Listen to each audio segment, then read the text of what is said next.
जय जय श्री राधे। कबीर जी के जीवन का एक प्रसंग है। संत कबीर अपनी रोजी रोटी चलाने के लिए कपड़े बुना करते थे। एक बार दोपहर के समय जब कबीर दास जी कपड़े बुनने में लीन थे, तभी उनके द्वार पर एक भिखारी आया। भिखारी बड़ा ही भूखा प्यासा मालूम होता था। भिखारी को देखकर कबीर जी को बड़ी दया आई और उन्होंने उसे ठंडा पानी पिलाया। भिखारी कई दिन से भूखा था, इसलिए उसने कबीर जी से कुछ खाने को मांगा। उस समय कबीर दास जी के पास खाने की कोई सामग्री नहीं थी। कुछ सोचकर कबीर जी ने कहा कि मित्र, मेरे पास तुमको खिलाने को भोजन तो नहीं है, तुम मेरा ये ऊन का गोला ले जाओ और इसे बेचकर अपने लिए भोजन का इंतजाम कर लेना। भिखारी ऊन का गोला लेकर चला गया। रास्ते में उसे एक तालाब दिखा।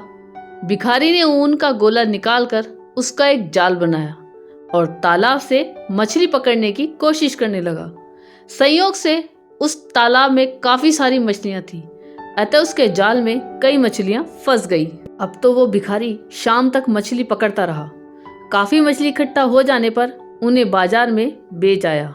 अब वो भिखारी रोजाना तालाब में जाता और ऊन के जाल से खूब मछलियां पकड़ता। धीरे धीरे उसने मछली पकड़ने को ही अपना धंधा बना लिया। अब वो कई अच्छे किस्म के जाल भी खरीद लाया। ऐसा करते करते एक दिन वो काफी अमीर व्यक्ति बन गया। एक दिन उस भिखारी ने सोचा कि क्यों ना संत कबीर जी से मिलने जाया जाए और उनका धन्यवाद दिया जाए, क्योंकि आज मैं उन्हीं की वजह से अमीर बन पाया हूँ। जब वो भिखारी कबीर जी के पास गया तो अपने साथ सोने चांदी और रतन लेकर आया। सोना चांदी और रतन उसने कबीर जी के चरणों में लाकर रख दिए, लेकिन संत कबीर उस भिखारी को पहचान ना पाए।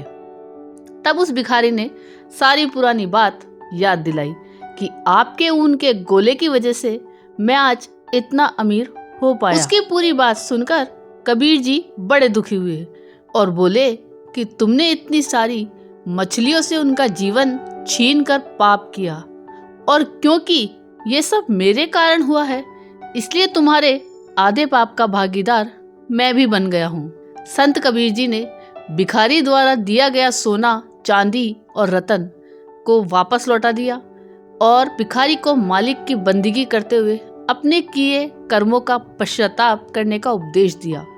कहने का भाव यह है कि असहाय लोगों की मदद जरूर करें, लेकिन दान सोच समझ कर करें।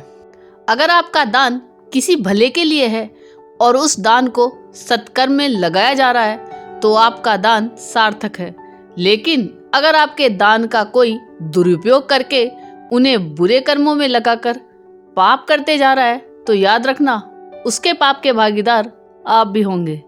यह कहानी आपको कैसी लगी, यह कमेंट करके जरूर बताइएगा। चैनल पे नए हो तो सब्सक्राइब जरूर कीजिएगा। धन्यवाद।